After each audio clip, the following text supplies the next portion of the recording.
Welcome to Russian History Retold, Episode 226, The Great Cities of Old Russia, Part 1. Last time, we covered the end of the Siege of Leningrad.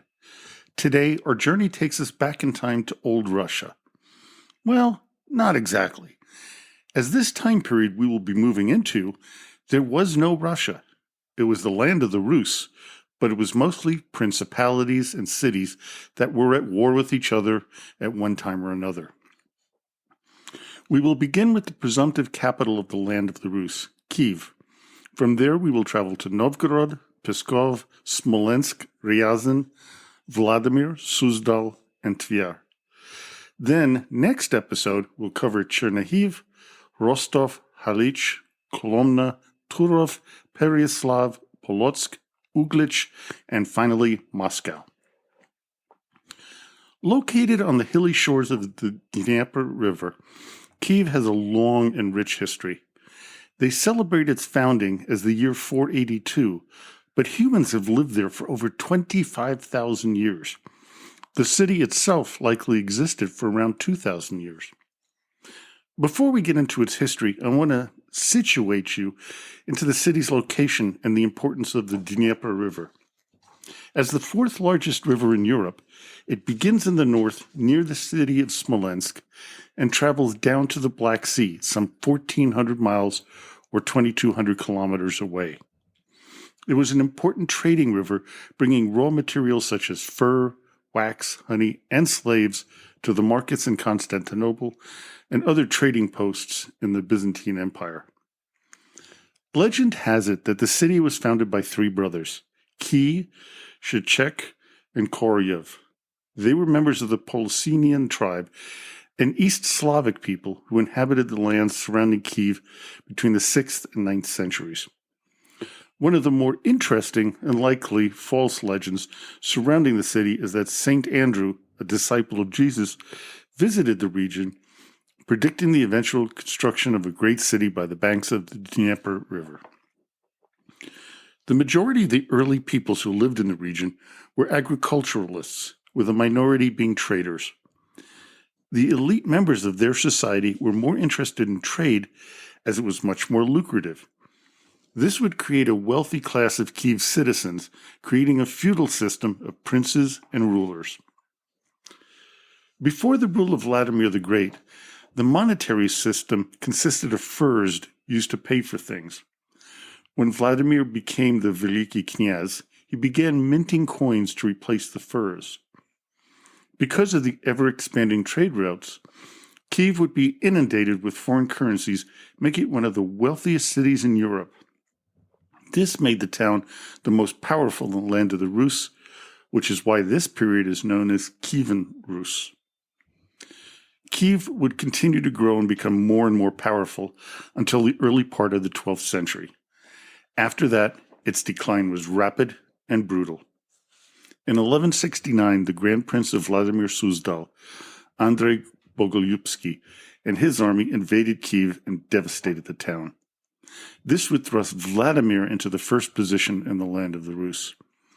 Over the next 70 years, Kiev would be sacked repeatedly by other princes of the region. The coup de grace would come in 1240 with the invasion of the Mongols, who would completely destroy what remained of the once glorious city. For about 120 years, Kiev would be a vassal city to the Mongols and their successor, the Golden Horde. Then, in 1362, at the Battle at Blue Waters, Algirdas, the Grand Duke of Lithuania, defeated the Golden Horde, taking possession of Kiev and the surrounding territories.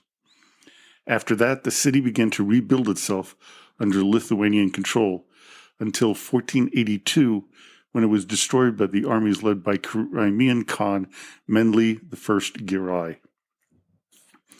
In 1569, the city would become part of the Kingdom of Poland. It would remain so for about 100 years. The Cossacks of the region would try to lay claim to Kiev, sometimes successfully, sometimes not. Finally, in 1667, the Russians signed the Truce of Andrusovo. The Polish-Lithuanian Commonwealth ceded Kiev, along with Smolensk, Siberia, and Chernigov, to the growing Russian Empire. Kiev would remain autonomous until 1775, when Catherine the Great abolished their free status. Over the next 2 centuries, Kiev would become an increasingly important city as the Russian Industrial Revolution began to take hold. In 1874, the city had about 125,000 inhabitants. By 1900, it had blossomed to over 250,000. In addition, the coming Russian Civil War, would again take a toll on the town. On January 29, 1918, the independence movement of Ukraine would be extinguished, with Bolshevik Red Guards taking the city in the Battle of Kiev.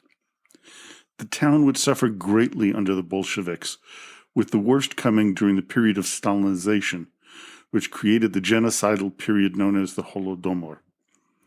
Millions of Ukrainians died of starvation, with Kiev being particularly hard hit. As bad as things were, unbelievably, the worst was yet to come. It would begin with the Great Terror of 1936 to 38.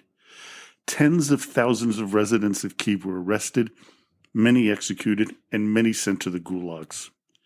The main execution sites were Babi Yar and the Bykivnaya forest. During the current invasion by the Russians in Ukraine, we heard that the Babi Yar memorial was seriously damaged. Then came another devastating event, the invasion of the Soviet Union by Nazi Germany. On September 19, 1941, the city was taken over. The town was partially destroyed, not by the Russians, but by the thousands of landmines planted in the city by retreating Red Army soldiers. The mines were detonated on September 24th, killing over 1,000 German soldiers and destroying hundreds of buildings, starting a fire that lasted 5 days. The Germans would commit a horrific atrocity at Babi Yar, executing over 33,000 Jews in 2 days in September. Over 60,000 additional Soviet citizens would be murdered there during the occupation until 1944. After the war, Kiev became an important military center of the Soviet Union. As a result, it would undergo a program of Russification from the 50s through the 1980s. This would be the basis of many of the conflicts we see today. Kiev would become the capital of Ukraine in 1991 with the collapse of the Soviet Union. Today, as you may well know, it is under threat by the invasion of the Russian army. So, as you can see, Kiev has undergone a long history of devastation and rebirth. Our next city is Novgorod, also known as Veliki Novgorod. The first time we hear about the city is 859 in the Sofia First Chronicle and in 862 in the Novgorod First Chronicle. Archaeologic evidence confirms these dates as layers of 9th century remains were discovered sometime in the mid-20th century. It was known as home guard to the invading Varangian Vikings, and it was, according to legend, the region's capital under Rurik. It would be renamed Novgorod, meaning new city, at the end of the 9th century. In 882, Oleg, the successor to Rurik, would conquer Kiev, which made Novgorod the second most important city in the land of the Rus. The eldest son of whoever was Grand Prince of Kiev would become Grand Prince of Novgorod. One of the most revered princes of the early part of the city's history was Yaroslav the Wise, son of Vladimir the Great. Novgorod would become a popular refugee center for Vikings of the day, including Olaf I and II, and Magnus I of Norway, and Harald Hardrada. He would claim the throne of Denmark and England. Over the coming centuries, it would become a major trading center with a large contingent of Germans. The city would convert itself into a republic in 1136. The people threw out the unpopular Grand Prince Vyacheslav Mstislavich. They would regularly dismiss their leaders, but sometimes men like Alexander Nevsky would remain in control despite tries to remove him. During this period, one of the most influential people was the Posodnik, a kind of mayor. By the mid-12th century, the Novgorod Republic was one of the largest in all of Europe. It would be a major trading partner of the Hanseatic League, a conglomeration of cities and states in northern and eastern Europe. This would continue until the invasion of the Mongols in 1240. While the city was never taken, as the land surrounding Novgorod was marshy and not conducive to the Mongolian style of war, it was forced to pay tribute through some of the Grand Princes of Moscow. They were the chief tax collectors for their overlords. The city began to come under fire from Swedish, Danish, and German crusaders after the Orthodox Catholic Schism of 1054. It was a struggle for centuries. Novgorod went to war 26 times with Sweden and 11 times with the Livonian Brothers of the Sword. This significantly weakened the once mighty city, but the main reason for its decline was the inability to feed its people. Ivan the Great would forcibly annex Novgorod into the Grand Duchy of Moscow in 1478. Many nobles were deported from the city, further weakening. By 1550, its population had swelled to 55,000, but it would dwindle significantly due to the famines of the 1560s and its eventual sack by Ivan the Terrible in 1570. It would continue to be a major trading post for the next few centuries until World War II. Then the Germans occupied the city starting on August 15, 1941. And there they would obliterate the city. At the beginning of the occupation, there were approximately 2,500 buildings. By the end, there were only 40. After the war, it would rebuild itself in the style of its older iteration. It would be eventually made into a UNESCO World Heritage Site, listed as the Historic Monuments of Novgorod and surroundings. Next up on our tour of Old Russia is the city of Pskov. The first we hear of the town, initially called Pleskov, which translates loosely as the town of purling waters, is in 903. The first Grand Prince of Pskov was Vladimir the Great's youngest son, Sudislav. Unfortunately, he would be captured and imprisoned by his older brother, Yaroslav the Wise. Sudislav would spend 25 years in prison before being freed. Pskov's governmental style in the early days was very similar to Novgorod's. They had a quasi-democracy led by the elders of the Knotsi. The Knotsi was a division of the city, and there were a number of them in Pskov, much like they were in Novgorod. Whereas in Novgorod, there was a lot of tension between rival groups. But in Pskov, because of its smaller size, there wasn't. Also, there wasn't as great of a difference in social and economic classes. While Novgorod was always a rival of Moscow, Pskov never was. They actually had an excellent relationship with the growing power. They needed their help numerous times to protect themselves from invaders.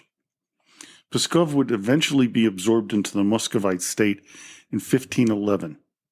The influence of Moscow would not be a pleasant one, though, as they deported a number of their elite citizens, increased taxes, changed many laws, and curtailed Pskov's independent nature. By the time they were annexed, they had a population of approximately 30,000, making them the third largest city in the Muscovite Empire. The coming century, though, would be a brutal one for the town of Pskov, as the Polish-Lithuanian Commonwealth would lay siege to it numerous times. But the biggest thorn in the side of the town was Stephen Bathory, the King of Poland, who attacked the city 31 times. Because it was on the western part of Muscovy, it would be the target of many invaders. During the time of troubles, Poland held it for a few years. The invasions would stop for a while under Peter the Great when he annexed Estonia and Livonia during the Great Northern War in the early 18th century. After that, however, because it was now deeper physically into the Russian Empire, Pskov began to lose its importance. In March 1917, though, Pskov would be the site of one of the most cataclysmic events in Russian history. It was there that Tsar Nicholas II signed the papers that would signal his abdication.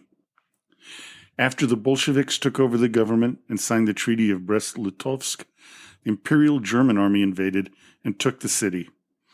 After their defeat in World War I, Estonia invaded and took the town once more. The worst, though, yet again, was yet to come.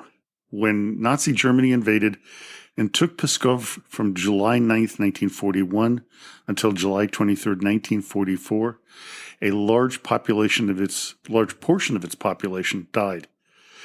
This devastation was so great that the city is still to this day trying to recover. Laying 360 kilometers or 220 miles west-southwest of Moscow, our next city is Smolensk. Located on the Smolnya River, we hear about the town for the first time in 863. It would be another city from the old days that would be invaded over and over by the Mongol Empire, the Grand Duchy of Lithuania, the Polish-Lithuanian Commonwealth, the First French Empire, and Nazi Germany. Byzantine Emperor Constantine Porphyrogenitus, writing in the De Administrando Imperio in 950, described Smolensk as a key station on the trade route from the Varangians to the Greeks. The Principality of Smolensk was founded in 1054 because of its central location in the Kyvian Empire. It became a vital and powerful entity in the 12th century, especially after the decline in Kiev. When the Mongols invaded, Smolensk was spared from destruction as it decided not to defend the city. Instead, it would pay tribute to their new overlords so as not to incur their wrath. As a result, it would become the center of battles between the Grand Duchy of Lithuania and the Grand Duchy of Moscow for the next few centuries. Smolensk would be taken by Vytautas the Great of Lithuania on 3 occasions, 1395, 1404, and 1408. It wasn't until 1514 that it would fall back into the hands of Russia under Tsar Vasily III. Boris Godunov would construct a new wall, the Stone Kremlin, built in 1597 to 1602. It would be the largest in Russia, but it would not hold off the Polish-Lithuanian Commonwealth. Finally, in 1611, they would capture Smolensk after a 20-month siege during the time of troubles. On September 23, 1654, Smolensk was recaptured by Russia. In the 1667 Truce of Andrusovo, the Polish-Lithuanian Commonwealth renounced its claims to Smolensk. It would remain in Russian hands until 1812. One of the largest battles up to that time in history was fought here.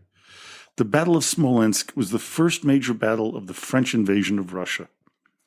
50,000 Frenchmen would face Russia's 35,000 men, led by General Barclay de Tolly. The battle was a calamity for the Russian army, but especially for the people and city of Smolensk. Over 80% of the city was destroyed. Of the 15,000 inhabitants, only 1,000 remained alive. This disaster would lead to the removal of de Tolly, being replaced by Mikhail Kutuzov.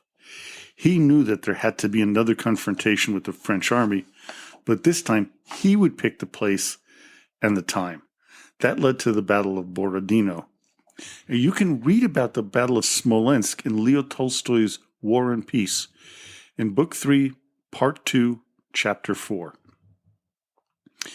In 1940, about 18 kilometers or 11 miles from Smolensk, the Katyn massacre occurred, in which 22,000 Polish POWs were murdered by the NKVD. When the Nazis invaded the Soviet Union, Smolensk was taken on July 16, 1941. It would not be liberated until September 25, 1943, during the Second Battle of Smolensk. However, because of the bravery of its citizens, it would be given the rare title of Hero City.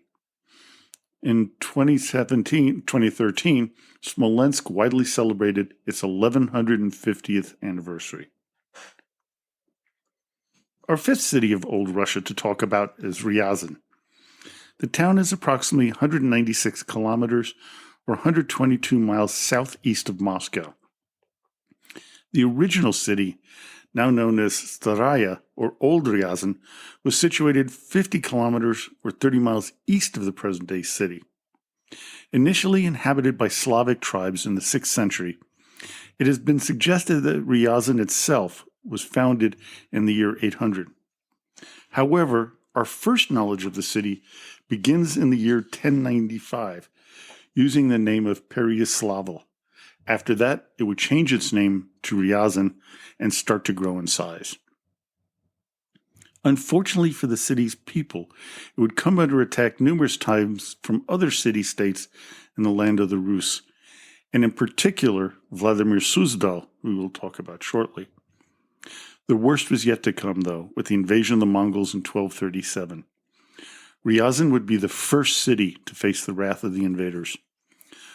On December 21st, 1237, it was utterly destroyed and never recovered after a short siege. This was when it was moved to its present location. In 1380, at the Battle of Kulikovo, instead of siding with Grand Prince Dmitry Donskoy, the army of Ryazan joined forces with the Golden Horde leader Mamai. This was considered a betrayal by the Muscovite leadership, which eventually would cause it to be annexed by Moscow in 1521. One of the problems that Ryazan faced over the years was its location. It bordered the vast steppe of Russia and a forest. As a result, it made it a prime target of the Crimean Tatars, who invaded the lands surrounding the city, capturing numerous citizens, enslaving them, and selling them in the Ottoman markets. Moving forward to Soviet times, Ryazan became a target of aerial bombardment by the German Luftwaffe. This destroyed much of the city, but was almost a blessing in disguise. After the war, Ryazan was rebuilt entirely and became an industrial powerhouse, becoming the main training center of the Soviet airborne forces. As a result, its population exploded from 72,000 to over 500,000. Today, it is still recovering from the collapse of the Soviet Union, and it is now considered a satellite of Moscow and heavily influenced by its much larger neighbor. Our next old city to talk about is Vladimir. Laying 200 kilometers or 120 miles east of Moscow, Vladimir has a highly disputed date of origin. Some historians claim that the city was founded in 990, others as late as 1108. The Soviets would use the latter, which became its official date of birth. It is also claimed that the city was named after Grand Prince Vladimir Monomakh, which is highly likely. The dominant power at the time was Rostov-Suzdal, which Monomakh took control of, renaming it Vladimir Suzdal. The city itself would be of minor influence during his reign or that of his son Yuri Dolgoruki. It wasn't until Yuri's son, Andrei Bogolyubsky, became Grand Prince in 1157 that Vladimir became an important center of activity and military might. It was Andrei, who would later be canonized by the Russian Orthodox Church as Saint Andrei, who would lead an army of his to destroy Kiev in 1169. Andrei's time would be known as the Golden Age of Vladimir. As with many cities in the land of the Rus, Vladimir would be destroyed by the invading Mongols, her death coming on February 8, 1238. After the city's destruction, Vladimir would never recover from its loss of prestige and power.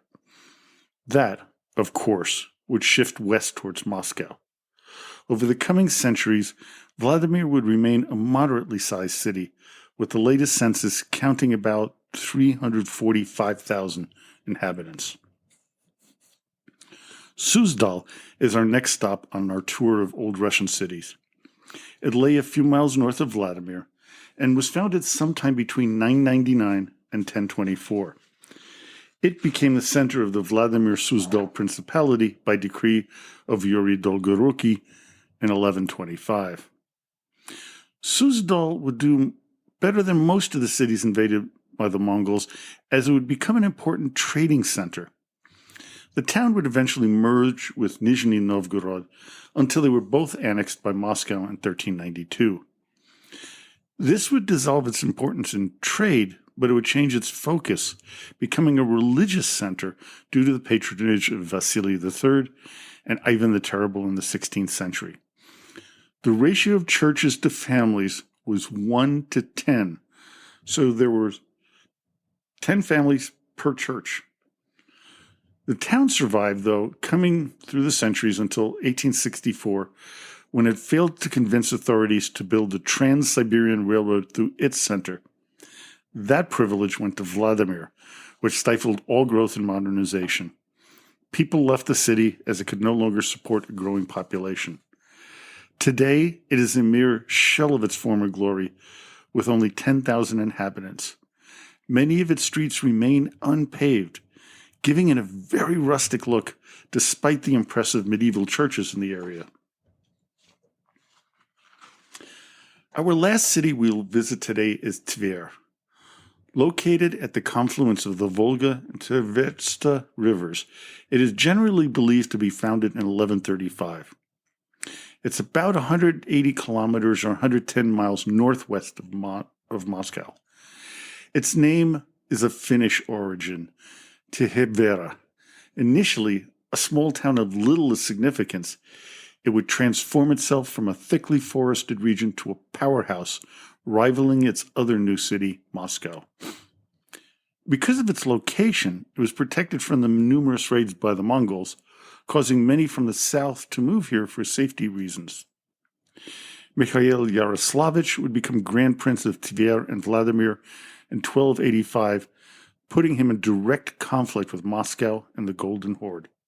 He would reign until 1318, until his execution by the Horde on November 22nd. Mikhail's son, Dmitry, would ally himself with Tver and the Duchy of Lithuania. This would cause Moscow's Grand Prince, Ivan I, to engineer his murder in 1326. Because it was carried out by the Mongols, the city's people revolted in anger. This led to a brutal repression, resulting in the deaths of many of its inhabitants. Those not killed were sent into slavery. The city would rebuild its population rapidly because of its location. However, it would never rival Moscow for prominence. That would forever end when Ivan the Great seized the city on September 12, 1485. Ivan the Terrible would subsequently wipe out the last of the boyars with ties to Tver's past. When St. Petersburg was built, Tver would regain some of its prominence, as it would be an important highway and then railway station between the new capital and Moscow. However, due to a fire that destroyed most of the city in 1763, Tver would be rebuilt, especially during the reign of Catherine the Great. Tver would be renamed Kalinin, one of the Bolsheviks that was the nominal leader under the USSR under Stalin. It would stay that way until July 17, 1990. During World War II, Kalinin would be occupied by the Wehrmacht for almost 2 months, leaving the town devastated once again. As a result, almost nothing from the olden times remains in Tver, but its population recovered, and it stands at about 420,000 today. Well, I hope you enjoyed today's episode. Join me next time when we finish up our tour of old Russian towns. So until next time, до свидания и спасибо большое.